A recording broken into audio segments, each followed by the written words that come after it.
ну, нам лепей пра іх не размаўляць. Потому што мы ж вядомыя экстрэмісты, летні тэрарысты. Але гэтыя канцэрты так ці іначай дзесьці адбываюцца. Ну, яны заўсёды... Падпольна... У Іране таксама адбываюцца падпольныя рок-канцэрты. Недзе ты арендуеш недзе. Калі нават поп-музыкі, якія эстрадныя нават выканаўцы, якія ездзілі з канцэртамі за Беларусь перад кожнымі выбарамі, яны ўсе напісалі ў нейкай форме у себе ў Фейсбуку, сацыяльнай сетцы, што я супраць гвалту. Бо это, ну... Альбо так нельга пісалі. Альбо пісалі так не. Альбо хтосьці нават напісаў пра ваду у каменнай горцы, што яна карычневая і кепска пахне. І за это яны ўсе пацярпелі, тому што ўсіх вылечылі.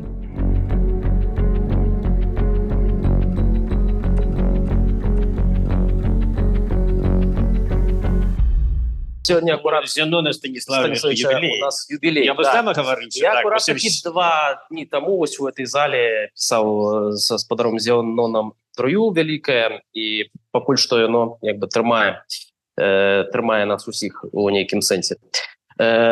Добра, тады спадар Лявоні, напэўна, пачнем з таго, што вы, напэўна, пазнаны ў тым, як зараз выглядае рок-сцэна ў Беларусі, напэўна, нейкія кантакты вы падтрымліваеце, і ў першую чаргу гаворка пра тыя гурты, якія з'яўляюцца кавер-бэндамі і выконваюць у тым ліку вашыя песні. Як выглядае сітуацыя?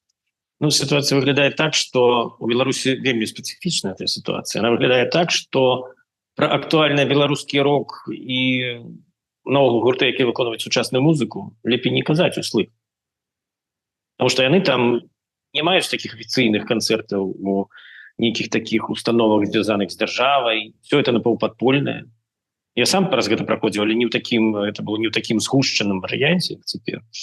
Вось. І пра іх лепей, ну, нам лепей пра іх не размаўляць. Потому что мы ж вядомыя экстрэмісты, летні тэрарысты. Але гэтыя канцэрты так ці іначай дзесьці адбываюцца. Ну, яны заўсёды... Падпольна... У Іране таксама адбываюцца падпольныя рок-канцэрты. Недзе ты арендуеш недзе... То бок рок у Беларусі жыве, но рок-сцэна гэтая працягвае жыць. Ну, гэта такая зараза, якая так просто не знікне. Нават пры уціску людзі ўсё роўна нараджаюцца новыя. Вот, цяпер камусьці 16 гадоў, ён хоча граць рок-н-рол. Просто.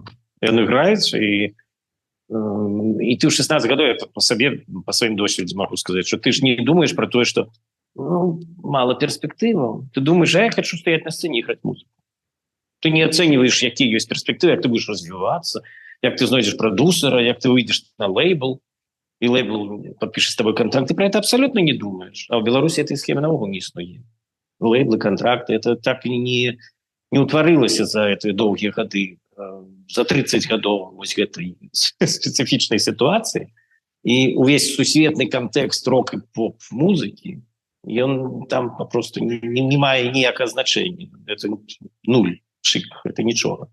Разам з тым, многія вось задаюцца пытаннем, ці сёння заставацца рок-музыкам у Беларусі бяспечна, і калі заставацца, ці не з'яўляецца гэта геройствам. У першую чаргу, калі мы гаворым пра, ладно, я уже так скажу, кейс гурта Нізкіс, правда, які арыштавалі 6 студзеня, абсалютна нечакана для многіх тады гэта стала арышт, таму што многія думалі, што музыкі нават не жывуць у Беларусі, тым не менш.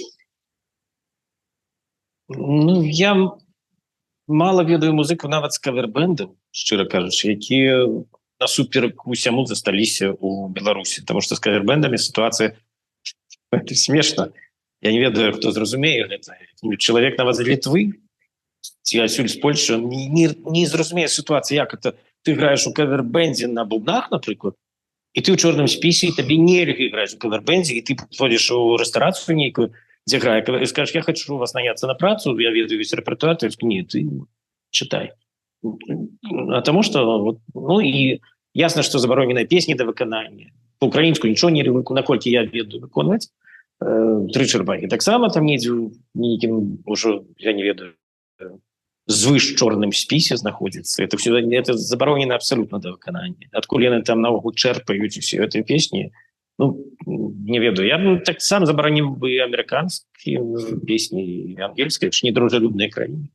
Тут абсолютно часто можна у Варшаві, до прикладу, у центрі города сустрэць вулічных музыкаў, якія выконваюць тыя ж тры чарапахі. Я Было недавно відэо, дзе вы падышлі да такога музыкі, заспявалі разам з ім. Вельмі такое цікавае відэо, якое разышлося па соцсетках. Вы, спадар Лявоне, калі апошні раз былі ў Беларусі, калі вы сустракалі музыкаў, якія гралі песні НРМ альбо вашыя?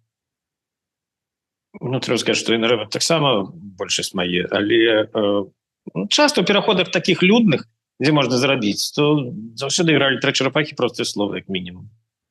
Бо это выходзіла тады ў топ. Вы падыходзілі да іх неяк паразмаўляць?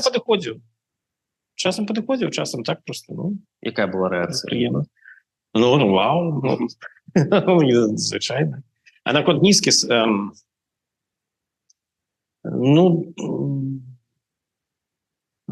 Я не ведаю, ці то геройство, ці это попросту непродуманность.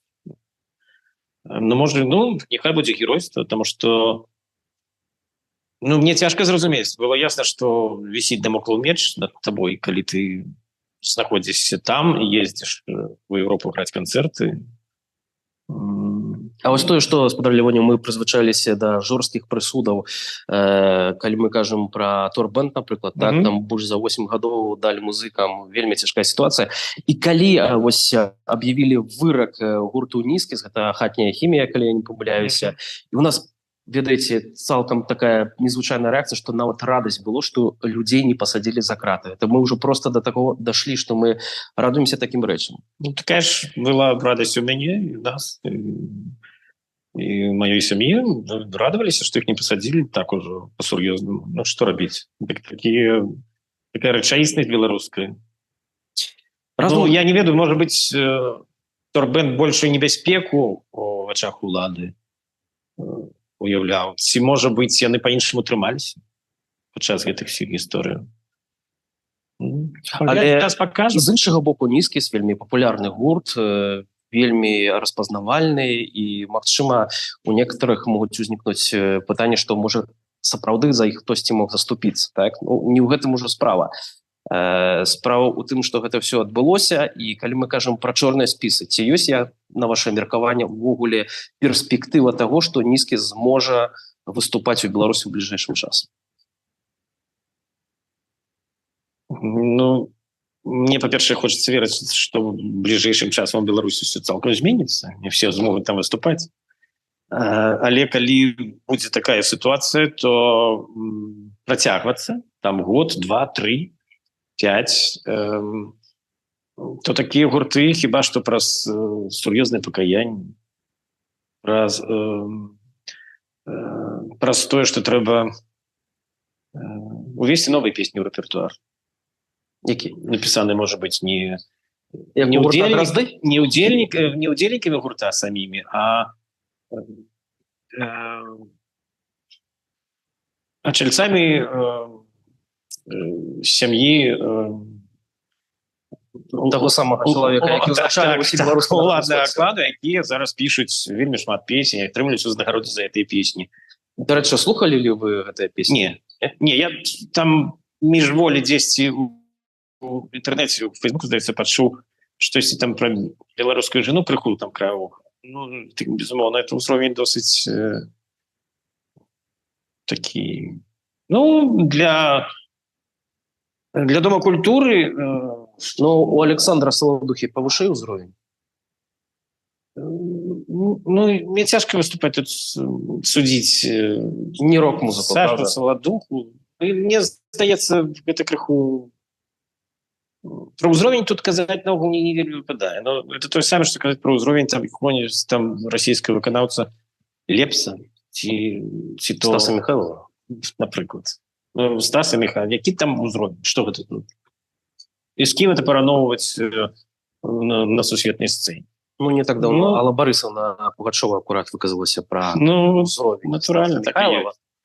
Спадар Лявоне, чорныя спісы ў Беларусі былі даўно, можна сказаць, яшчэ і ў 90-х, калі Лукашенко быў пры ўладзе. Аднак вось, калі казаць, вы не так даўно у адным з інтэрв'ю заяўлялі, што чорныя спісы, якія былі да 2010 года і пасля 10-го, пасля плошчы 10-го года, это ўжо розныя былі чорныя спісы. У чым прынцыповая розніца паміж імі? розніца была ў тым, што да 10-го году гэтыя спісы, ну, заплюшчвалі вочы на некаторыя свавольствы музыкаў, але, напрыклад, можна было выступаць у якой-нибудь кавярні, рэстарацыі, дзе збіраецца не болей за 150-200 чалавек, то нічого страшного. Усе кампетэнтныя органы, гэта, ай, ладно, хай выпусцяць пару, нічога. І можна было, там нават некаторыя людзі на этом бізнес зрабілі. Бо людзі хацелі ісці на канцэрт, і, ну, як бы это было забаронена немагчыма, і нават ездзілі ў маладычню, і там у нейкім клубе, у маладычанскім гралі канцэрт, і там сабралося, не ведаю, 300 чалавек, напэўна. І гэта, ну, няхай.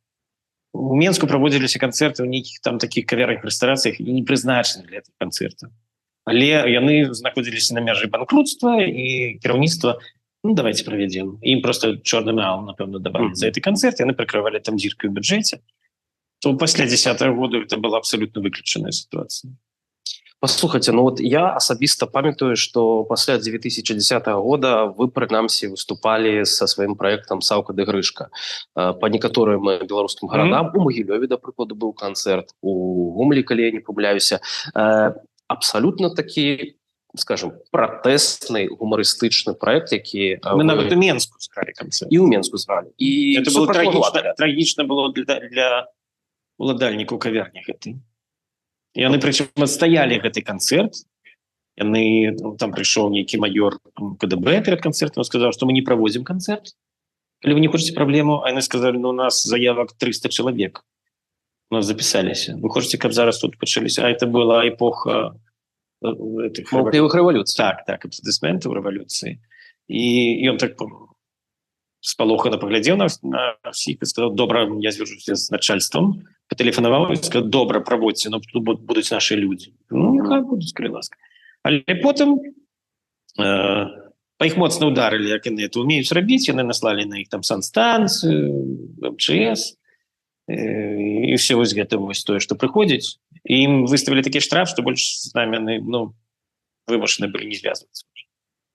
Это тое, што было ў Менску. А ў іншых гарадах былі такія пляцоўкі, якіх цяпер, я ўпэўнены, няма. Напрыклад, у Гародні это была там на Будзённа такая майстэрня, дзе пастаянна адбываліся нейкія імпрэзы, дзе праходзіла мова на нова. Яна была незалежная ад гэтага усяго, што адбываецца. І там можна было нават у самыя такія часы правесці канцэрт. У Могилеве была такая, на прыватнай тэрыторыі, там прыватны дом такі быў таксама. Там весь час у Гомлі таксама быў дом прыватны. Ну, цяпер ясна, што гэта у любым выпадку не правядзеш такую акцыю. Але тады, ну, ставіліся да этого. І вот менавіта ў такіх месцах можна яшчэ было. Вот ужо быў нейкі перыяд такой адноснай лібералізацыі, прынамсі, калі дазволілі вялікі канцэрт, прысвечаны стагоддзю Беларускай Народнай Рэспублікі, это 2018 год. Вы тады, падаецца, гралі канцэрт у Вільні ці ў Беластоку. Карацей, вы ехалі за мяжу, акурат ваша дачка тады грала вось на канцэрце. Вось тады гэтыя чорныя спісы, як яны выглядалі? Было такое часовае замірэнне? Часовае замірэнне было. І калі першы чорны спіс быў з 2004 до 2008, і тады нам абвясцілі, што все адмяняецца, все нормально, можете іграць. А вось пасля 10-го нічога ніхто не казаў, яно неяк так ціха-ціха, от бліжэй да гэтага стагоддзя БНР, яно ціха так размарозілася, но не до конца. У цэнтры горада нельга было на ОПНР іграць, ну, там нельга, там можна. Ось. Але той канцэрт на гэтым грандыёзным шоу мне все равно падаваўся нейкі такі, ну, нешта там было не тое в этом дазволе, што тыпу, ну добра, вось вам такі уголок, вы там збіраецеся, як толькі ты выйшаў з чорна-белым сцягам за межы гэтага вось кутка, тут тебе і звінцілі і павезлі, вядома, нам на кірунку. Мне адразу падавалася, што гэта не так, не зусім. Што з гэтымі чыноўнікамі не трэба мець ніякіх справаў, шчыра кажучы. Хлопцы вырашылі, што ўжо ўсё. Лібералізацыя надыходзіць шалёнымі тэмпамі, і сапраўды яны пачалі гнуцца, Ну, ясно, чаму все это было. Потому что улады спалохаліся Пуціна, які захапіў Крым. Без дай прычыны і рэзка абсолютно все это адбылося. Пачалася Беларусьчына. Яны так спалохаліся, што можна ўжо было насіць нават вышыванку і пагоню. Сам Макей ужо цяпер Ну вось. пакойны насіў гэтую вышыванку. Скажыце, вось тады, калі гэтыя чорныя спісы існавалі, то сабраць, напрыклад, канцэрт у нейкім там Менску, увогуле, альбо там у Гомлі, дзе вы маглі магчымасць выступаць нават там з крамбамбуляй, было пасля нейкага перапынку прасцей, ці все-таки за мяжой гэта неяк лепш адбывалася? Я маю на ўвазе такія вялікія перапынкі, якія... Пасля гэтага доўгага перапынку 10-го году и до, ну, можно сказать, якого там 18-го, 17-18-го. То когда мы поехали в первый тур гуртом Вольскі по Беларуси, то было такое ўражанне, что наогул ніхто з рок-музыкаў не ездзіць, і что для людей гэта, вот, які выросли за гэты час, гэта нейкі новый формат. Что там, ну, были розныя такие смешныя моманты, калі, напрыклад, Джей Морс ехал у тур, яны вырашылі праехаць так нормально, яны прыязджаюць, ну, напрыклад, не памятаю дакладна, ну, у Пружаны. Яны прыязджаюць, а гукарэжысэр дасылае райдер Дома культуры. Што павінна быць на сцэне? Мусіць быць там узмацняльнік, нейкі кабінет, нейкая там калёнка адмысловая, які мусіць быць бубны установка, бо музыканты патрабуюць менавіта гэта. І это прынята ва ўсім свеце практыка. І пішуць з Дома культуры, окей, все будзе. Прыязджаюць музыкі, там нічога гэтага няма. І входзіць дырэктарка Дома культуры, як заўсёды, это цёця з начосам, альбо прычоскай тыпу гняздо. Ось. І я говорю гукарэжысэр, слухайце, ну мы же вам дасылалі райдер. Як мы будем зараз выступать? Мы же не можем выступать. Ну, ой, вот такие очень капризные. Вот Дорофеева проезжала на этих 2 колонках, прекрасный концерт был, кстати. Отлично она все сыграла и спела. Ну, и, ну, тут же не ведется про то, что она спевала под фонограмму. И они подключились там с нейкого диска альбом. С флешки подключились. До того, что... Не минусовку, а цалком. Того, что... И тарабанили там 40 хвилин, и поехали. Нормально, это все официально было мероприемство. А тут люди приехали, они потом бегали по городе, и у мясцовых музыкаў, знаёмых, и мало знаёмых, шукали, избирали, то все, это как хоть неяк сыграть. Вось гэта то, што тычыць такіх тураў. Ну, але яны не былі забаронены. І яны сапраўды правялі. Но калі мы паехалі, то это, ну, я памятаю, у Гомлі, ну, людзі, безумоўна, скакалі, все, вот першы тур, было такое ўражанне, што крыху падвыпаленая земля ўжо. Так даўно гэтага не было, што людзі нават не ведаюць, што рабіць.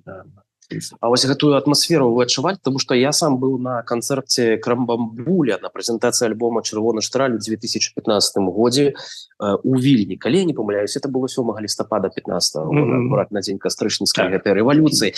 І там была вельмі такая беларуская атмасфера, ведаеце, все як быццам бы вот на вялікіх канцэртах серадзіны нулявых, так, з вашым удзелам. У вас это было адчуванне? Не, тое, што адбывалася ў Вільні, то это зусім асобная это асобная размова, потому что у Вільню ехали люди, набыўшы квіток і атрымаўшы бесплатную візу ад літоўскай амбасады.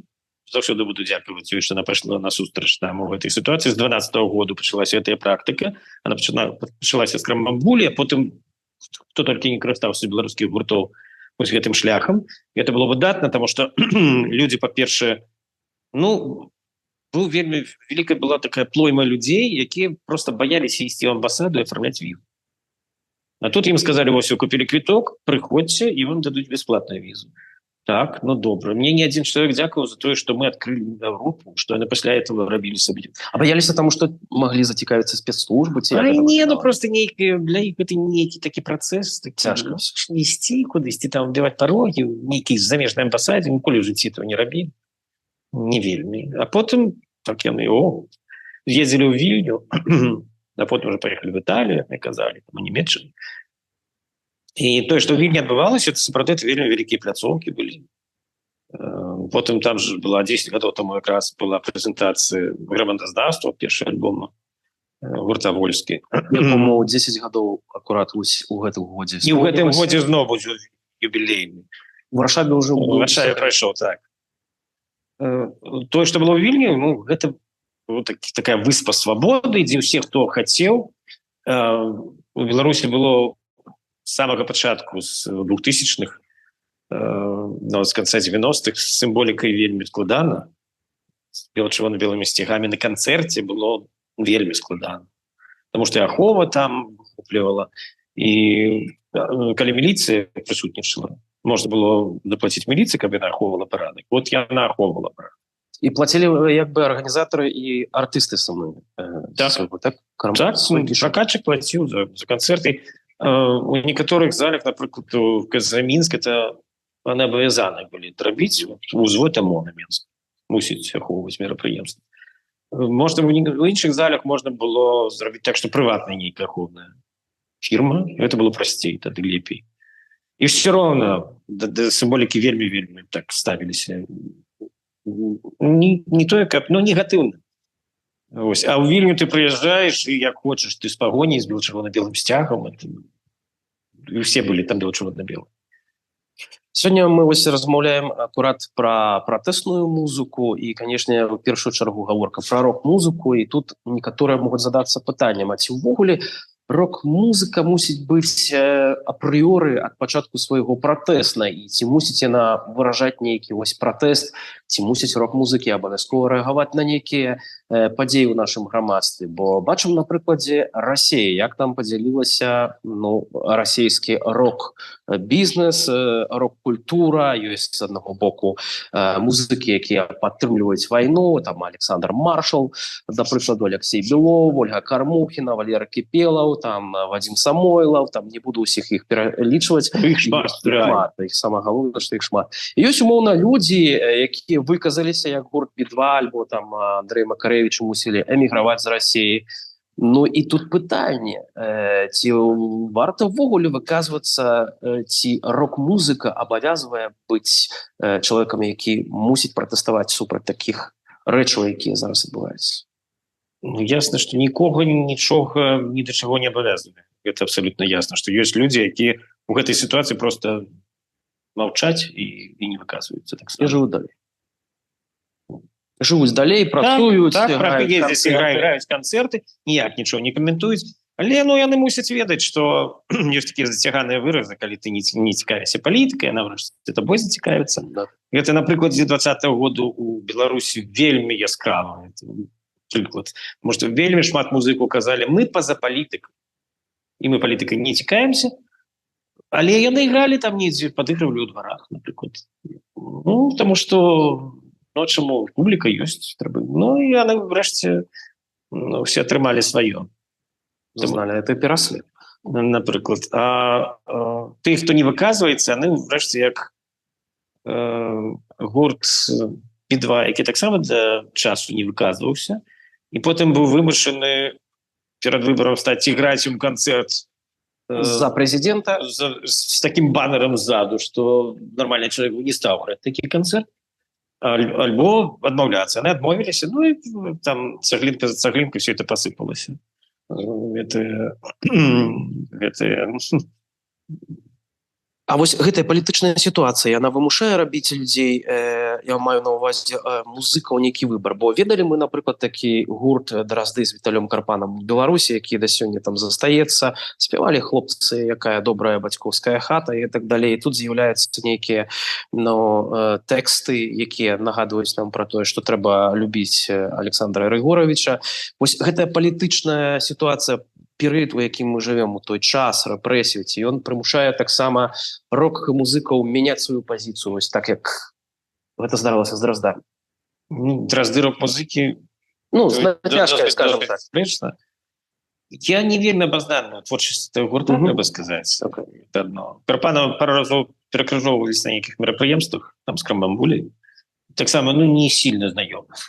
Просто сама сітуацыя. Такие иллюзии, что ты будешь не выказываться, просто играть свою музыку, якая никого ни до чего не обовязывает, а просто как бы для веселости, это все и для танцев, то врешті в этой новой ситуации, якая в Беларуси, якая в России, так само, ты не здолееш гэтым займацца, калі ты не напішаш песні, якія ухваляюць уже то, што адбываецца. Просто быць лаяльным это уже недастаткова. Трэба ўжо пра гэта казаць прынародна в інтэрв'ю, а лепей у песнях таксама. Калі гэтага не будзе, ну гэта падазрона, і будуць все роўна нейкія цёці там, якія на зарплаце дазваляюць ці не дазваляюць, буду галачкі там ставіць, гэтых лучше. Дроздоў ж таксама там актывісткі некаторыя просто за тое, што яны карыстаюцца беларускай мовай. Гэта ўжо крымінал, гэта ўжо а раз яно вісіць над табой, то рана ці позна яно ўпадзе. Дарэчы, пра размову на беларускай мове, вось часамі кажам, што ёсць беларускія гурты, якія спяваюць там па-расейску, у якіх ёсць песні там на расійскай мове. Ці, уласна, айчынная рок-музыка мусіць быць выключна па-беларуску, бо я не так даўно быў акурат на прэміі музычнай «Увага» тут у Варшаве, і вось выступаў у тым ліку ваш сябра, музыка Алесь Францішак Мышкевіч са сваім гітарыстам. І он акурат такі падкрэсліў тое, што пара адмовіцца ад гэтай расійскай рок-ідэалізацыі музыкі і спяваць выключна на сваім мове. Хай кожны сам выбірае. Я за свабоду, за наогул я ліберал, дэмакрат. Калі ласка, на якой хочаце мове. Галоўнае, каб было таленавіта. Усё роўна беларуская мова ўрэшце пераважае у беларускай рок-музыцы. Бо тое, што было на пачатку 90-х ці напрыканцы 80-х, і тое, што цяпер гэта велізарная розніца. Бо на пачатку было 2-3 каманды, якія беларуску спявалі, і гэта нейкія былі такія белыя вароны. Не круто, ці наадварот круто. Ніхто не разумеў. Потым людзі падцягваліся, і ўрэшце вельмі шмат падцягнулася. І цяпер гэта не лічыцца нейкім там напрыканцы 80-х это лічылася нейкім такім, дзіўнаватым чымсьці. То цяпер хто будзе казаць, што рок па-беларуску это дзіўнаваты? Ніхто не будзе. Нормально. Спадар Лявоне, зачытаю некаторыя пытанні, якія ўжо ўласна нам адресавалі нашы слухачы. Адно з пытанняў гучыць так. Гэта правда, што для таго, каб напісаць добрую песню, трэба спачатку напісаць некалькі дрэнных? Пытанне не зусім па тэме, але мы на ўсё адказваем, на ўсе пытанні. Я для таго, каб разбавіць нашу асноўную тэму. Можна напісаць інтуітыўна і так, я думаю, добрую песню на пачатку творчага шляху. Бывае такое, што раз і напісалася нейкі дыямент. Але ўсё ж такі добра пісаць, калі ў цябе ёсць нейкі досвед напісання. Ўсё ж такі. І оно будзе больш выкрышталізавана, ці што, больш будзе такое... хотел сказать сур'ёзна, не сур'ёзнае, а больш так, перажытае. Але у юнацтве таксама пішуцца цікавыя песні насамрэч. І можа для сваёй аўдыторыі это можа класна сыграць. Уласна, калі мы кажам пра ўплыў эміграцыі, у тым ліку на творчасць рок-музыкаў, бо найбольш знаныя беларускія рок-гурты вымушаныя былі пасля падзеяў 20-го года пераехаць за мяжу. І калі мы звернемся да вашай апошняй працы «Лісты палітвязням», это акурат такі пытанне. Гэта з аднаго боку пашана людзям, якія зараз знаходзяцца за кратамі, па іншым боку. З іншага боку, это музычны падарунак вашым слухачам, і ён быў адразу ж фактычна праз некалькі месяцаў пасля выпуску папярэдняга альбому «Эмігранты». От ці тэксты і канцэптуальнасць гэтага альбому, я маю на ўвазе «Лісты палітвязням», у гэтым выпадку маюць першаснае значэнне для вас? Ніколі не мае першаснае значэнне тэкст. Насамрэч, гэта 50 на 50. Бывае, што пераважае. Бывае, што музыка проста як сродак для данесення тэксту. Бывае наадварот. Тэкст як упрыгожванне музыкі. Нема ніякага такой прапорцыі, што калі музыкі некаторыя скажуць, што для мяне музыка на першым месцы, калі ты пішаш песню, то гэта, мне здаецца, глупства казаць такія рэчы. Таму што гэта ёсць такія песні, у якіх ідэальнае спалучэнне і добрай музыкі, і добрага тэкста. А так не можа быць, што тэкст это ладно, это так. Оно так не стреляет, так не працуе. Система. Але ваша ж ідэя была акурат такі адштурхнуцца ад гісторыі беларускіх палітвязняў. То бок тут вы закладалі ідэю саму з гэтымі тэкстамі. Ну так. Ну так, і там былі такія песні, якія задумваліся спачатку ў іншым кантэксце, а потым перапісваліся. Напрыклад. Ну, у тым ліку і гэтай песні, на якую зняты кліп, якая найбольш вядомая, насамрэч прэзентацыю так, насамрэч прэзентацыю этой канцэрта яшчэ плануецца правесці. Такую, прычым канцэптуальную, таму зацягнулася. «Чакай мяне» там на пачатку быў таксама «Прачакай мяне», але не ў гэтым кантэксце тэкст. Вось. І як толькі стала зразумела, што мы будзем лісты палітвязням рабіць праект, былі некаторыя накіды музычны, тэкставыя, то ўсё скіравалася ў гэты бок, і калі мы сутыкнуліся з гэтым, мы все ведаем, што людзі сядзяць, палітвязняў вельмі шмат, мы ведаем і жывем з гэтым, і прызвычайваемся, і не рэагуем уже на гэта. Это як бы, што за праблема? Сядзяць людзі, селі іх пасадзілі. Насамрэч, гэта, цэлы свет, і калі ты сустракаешся з гэтымі арганізацыямі праваабарончымі, ці тымі, хто там дапамагае палітвязням, іхнім сваякам, гэта вельмі такі сур'ёзны паралельны свет, трагічны і такі, на які нельга забывацца. І трэба людзям пастаянна пра гэта казаць. Хаця яны не хочуць гэта чуць, бо немагчыма увесь час слухаць нейкія нестаноўчыя рэчы. А гэта нестаноўчыя, безумоўна. І тым не меней, гэта вельмі сур'ёзная праблема для ўсяго свету, што Беларусі настолькі парушаюцца правы чалавека, што людзі ні за што сидять годами, а плануется десятигоддзямі, каб яны сидели. І гэта, практычна ні за што. За тое, што учора адказнасць за гэта складала максимум 15 сотняў, а праз 2 дні нешта там подписали, проголосовали, зрабілі, і гэта ўжо 8 гадоў. Людзі ж, калі ішлі гэтым займацца на плошчу, напрыклад, стаяць са сцягам, яны ведалі ступень сваёй адказнасці на той час, што гэта сотні, что это адміністрацыйнае правапарушэнне. Бо заўсёды так было. Так было заўсёды, это десяткамі гадоў так было. А тут яны нешта перапісалі, а цяпер дык наогул ты недзе паставіў лайк, падабайку ў 20-м годзе, напрыклад, вясна нешта там запусціў, ты просто паставіў там супер. І цяпер яны адкапалі, а цяпер вясна — это экстрэмісцкая арганізацыя, і ты вось распаўсюднік экстрэмізму. А гэта было тады. Калі ніякай блізкай экстрэмізму не было. Гэта і абсурд, і гэта, да гэтага трэба прыцягваць увагу і нашых людзей, бо шмат хто пра гэта думае, і увагу свету ўсяго. Вот таксама на гэта заплюшваецца вочы, в Беларусі парушаюцца правы чалавека. Так што?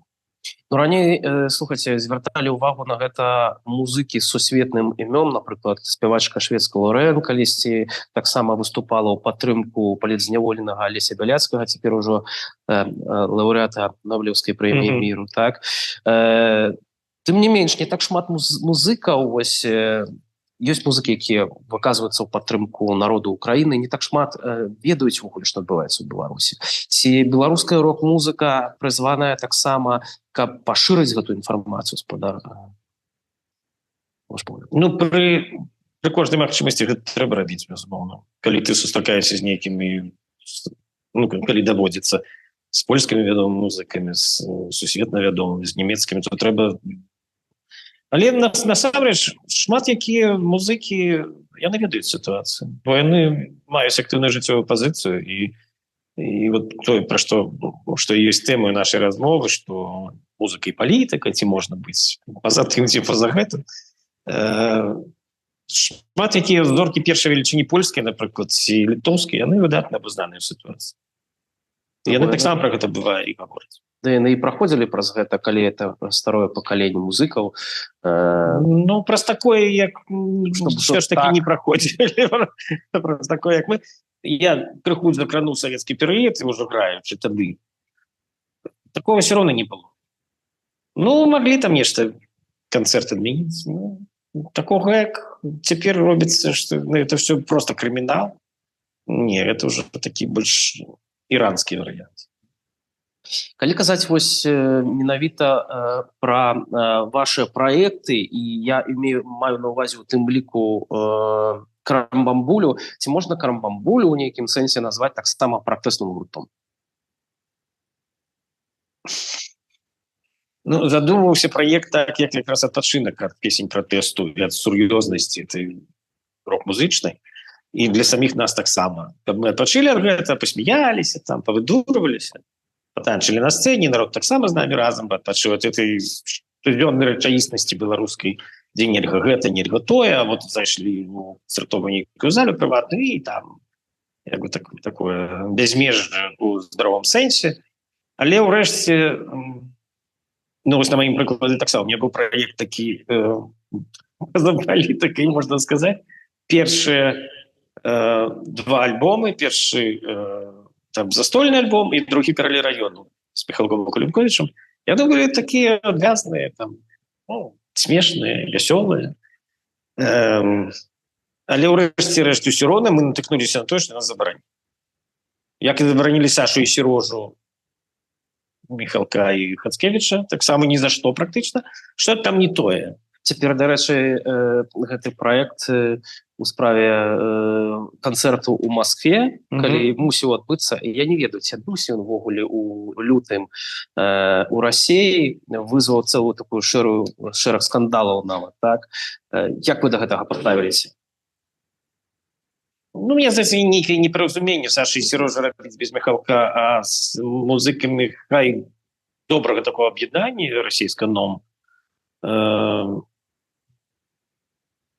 Мне ўсё ж таки падаецца, што гэта супольная творчасць двух чалавек. І калі там толькі адзін з іх, ну,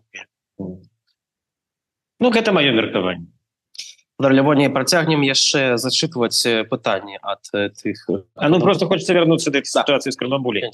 Что, калі забаранілі, тады, безумоўна, уже у наступным альбоме Карамбамбулі святочная, уже былі некаторыя ноткі такія незадаволенасці ситуации.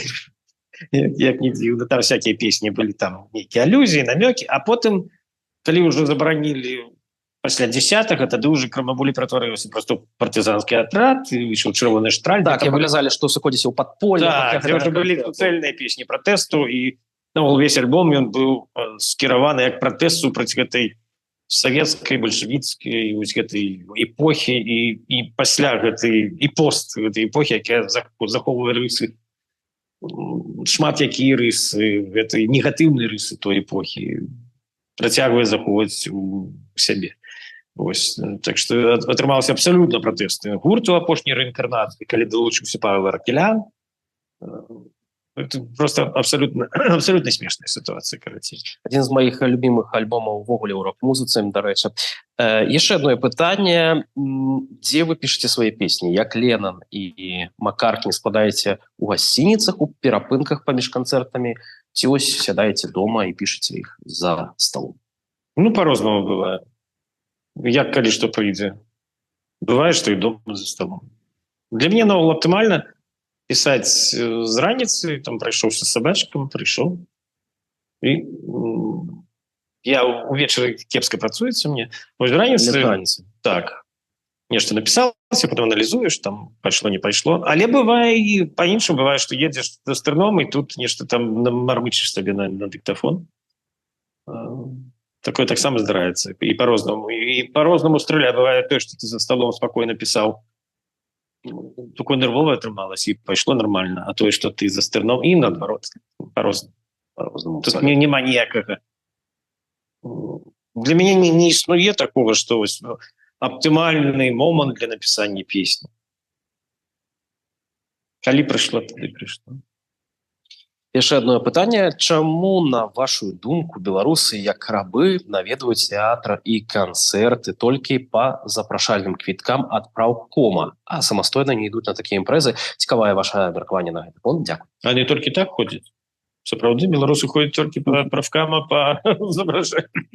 Я ведаю, што ў Беларусі гэта цікавая тэма, таму што быў беларускі шоу-бізнес, ён же такі не з чалавечым быў тварам. Цяпер то наогул там невядома як і што.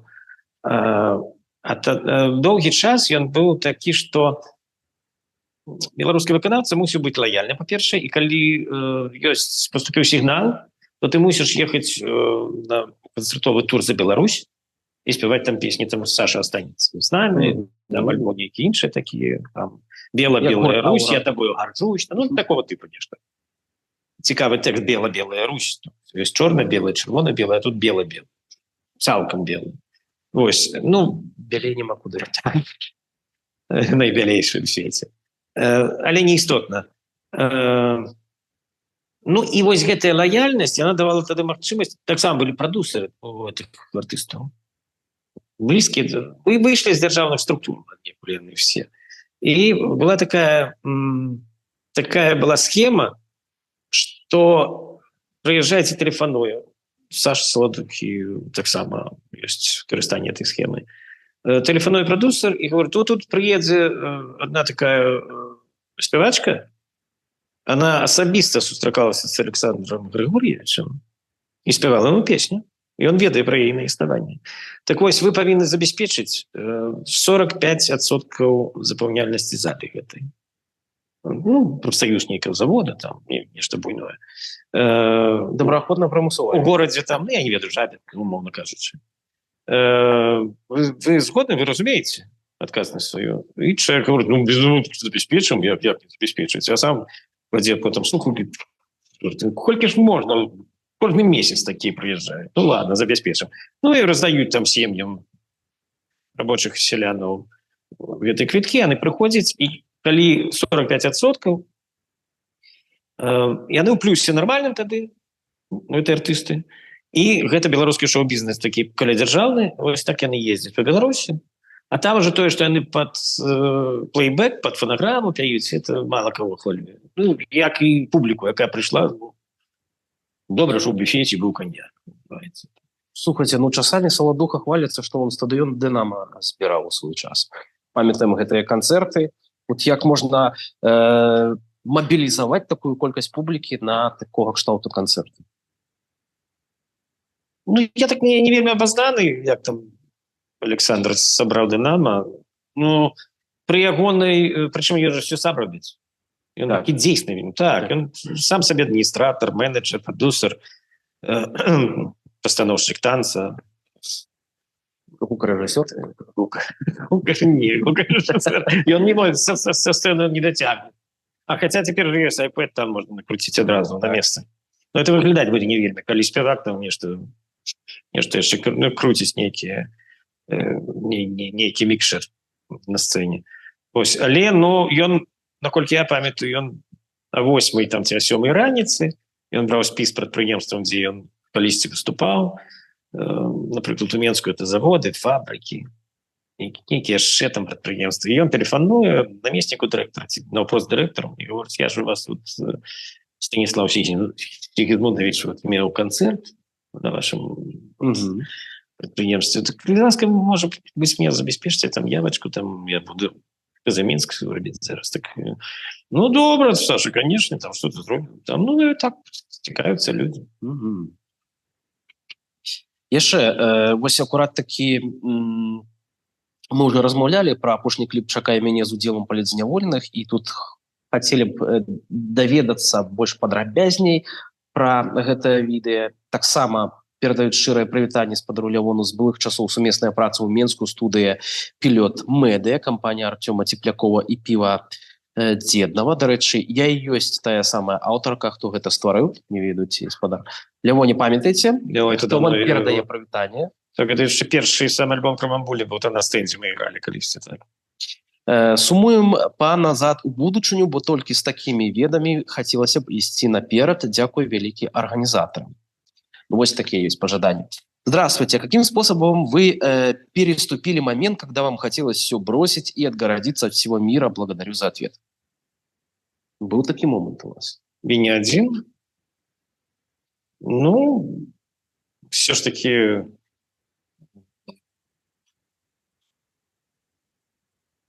Свету все равно дае энергию. Тем более, что вы оптимист. Ну, стараюсь быть. Некоторые лічаць, что так, что я оптимист. Ну, я для широкой кола публики заўсёды спрабую захоўваць аптымістычны твар, таму што пагружаць усіх у багну беспрасветнага пессімізма няма в этом сэнсу, трэба змагацца, працягваць. Я пишу такі блог для будзьма беларусамі час ад часу штотыдзень, і там я напісаў досыць крытычны такі артыкул про тое, што ў 2020 годзе не было забастовак таких, былі, але не было масавай, і каб на некалькі дзён бы просто не выйшлі большасць рабочых і служачых на працу, вот тады мы паглядзелі, што было б з этой краінай далей і з гэтымі чыноўнікамі, які куды б яны хіснуліся, у які бок.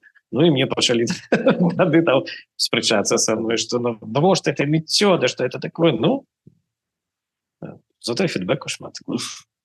Людзі, можна заўважыць, што апошнім часам хочуць нават забыцца пра падзеі 2020 года ў нейкім сэнсе. Перагарнуць старонку. Не ведаю, у якім сэнсе, калі мы кажам пра перагарнуць старонку у сэнсе Лукашэнкі ці проста ў агульначалавечым сэнсе. Як ты забудзешся, калі тыя змены, якія адбыліся пасля падзею 20-го, яны далёка не ў лепшы бок адбыліся. І цяпер грамадства, якое уяўляе сабе Беларусь, яно вельмі, не тое, што недэмакратычнае, і не тое, што дыктатарскае, но і было такое.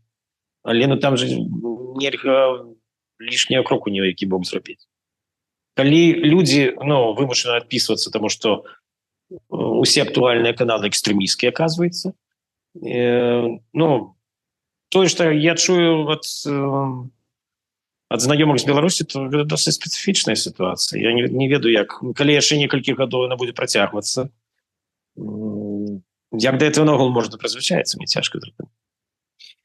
Але мы бачым, што в прынцыпе людзі здольныя прызвычайвацца нават да настолькі негатыўных рэчаў, таму што яны ж прызвычаіліся з пачатку 2000-х нейкім чынам. Просто заплюшчвалі вочы на то, што адбываецца.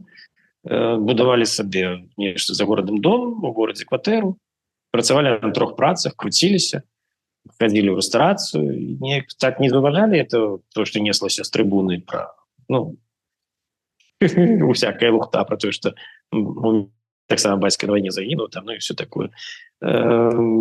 Нейкім чынам народу удалося гэта ўсё не бачыць. І калі ты ім пра гэта казаў, то вельмі шмат людзей ладно, все, не будзем пра грустна. І ёсць шанец, што і з гэтай сітуацыі народ знойдзе нейкае выратаванне ў рэстарацыю, кавярні, затое цэніце Мінск, там ёсць такая ініцыятыва. Паглядзім. Мне здаецца, што зараз не так проста гэта будзе. Леоне, размаўлялі мы у тым ліку пра сітуацыю ў Расіі, як нам падзяліўся расійскі рок-шоу-бізнес.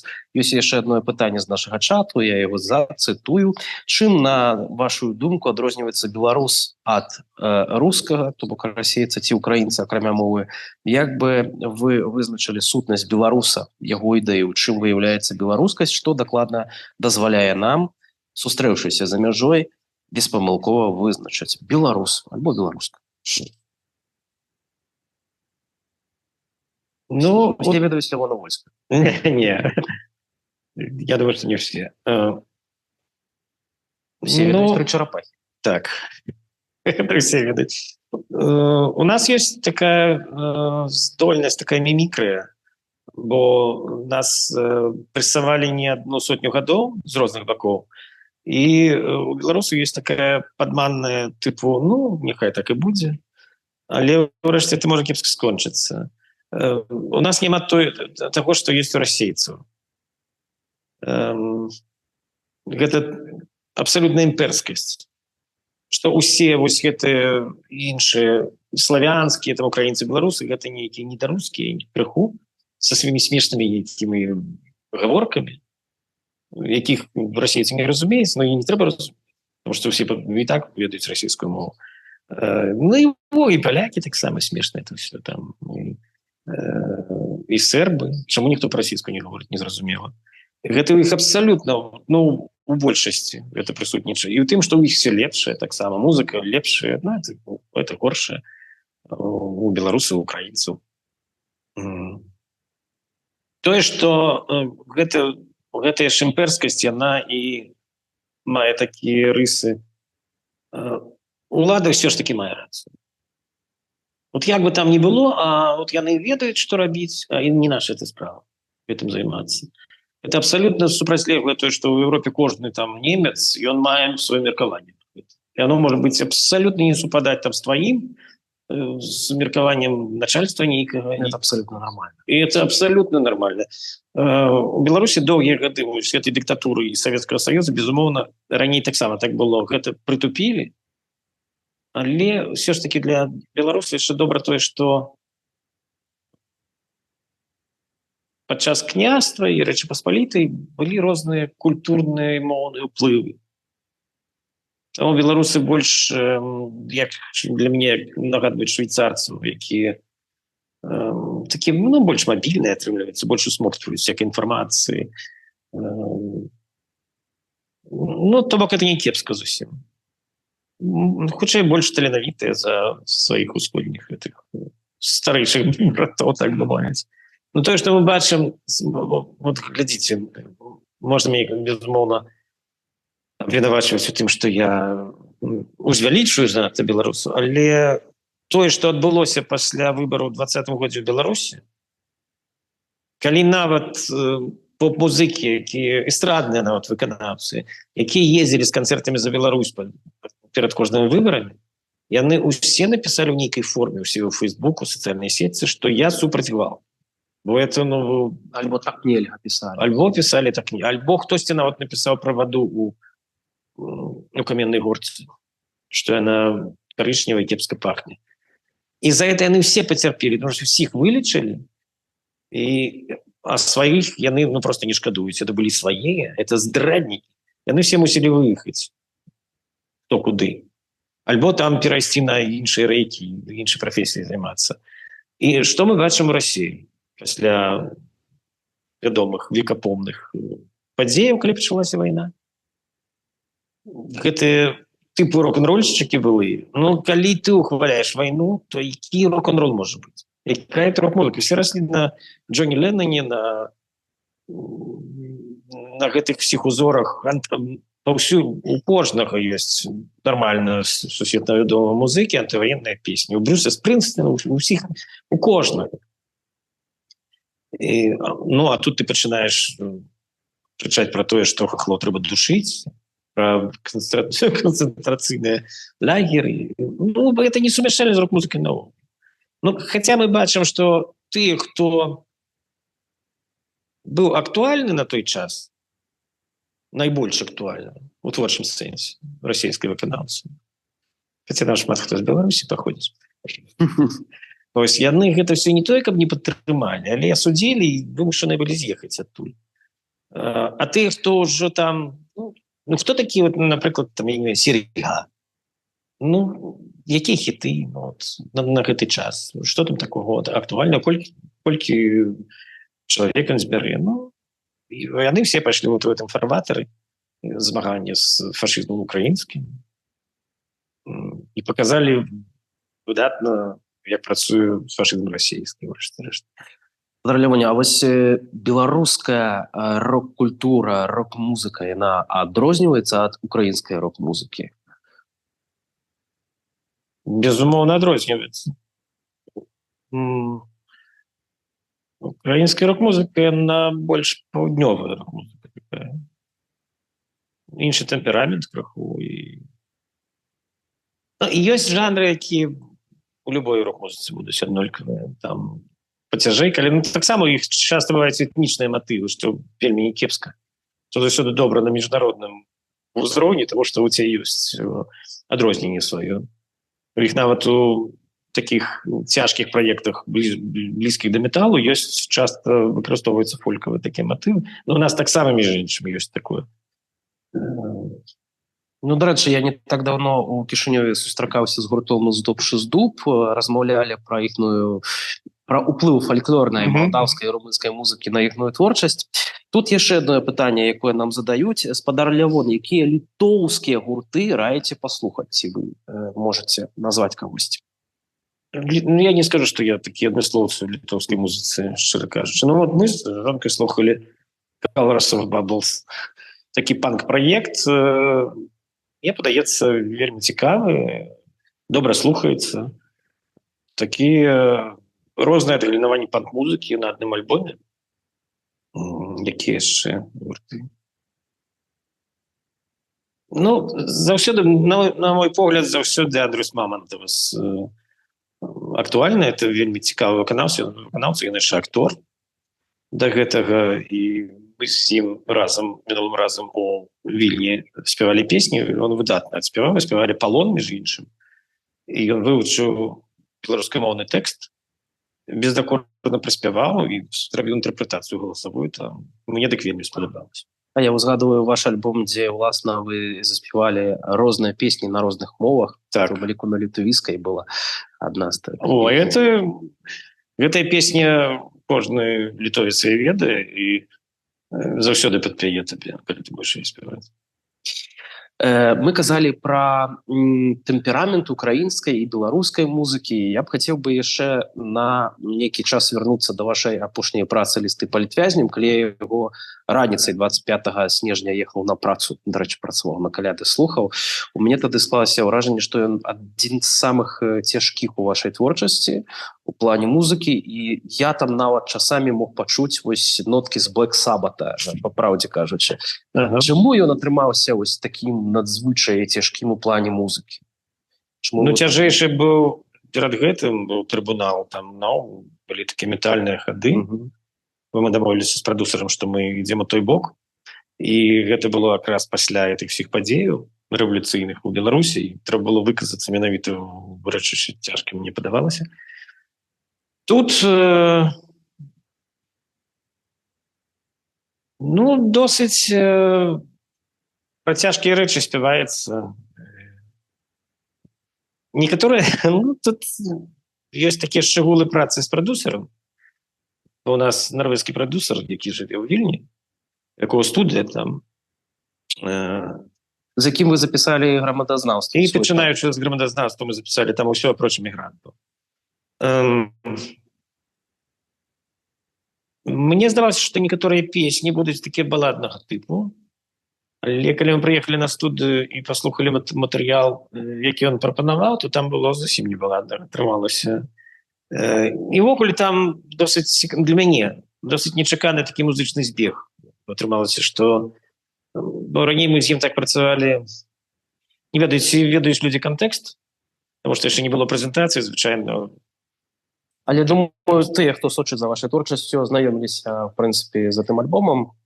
Ну, звычайна, карацей, было так, што пішацца песня, я дасылаю дэма, і тады прадусер, Сноры яго завуць, ён, гэта значыць, будзе такая тыпу кантри-вестерн, штосьці такого. Ну, добра.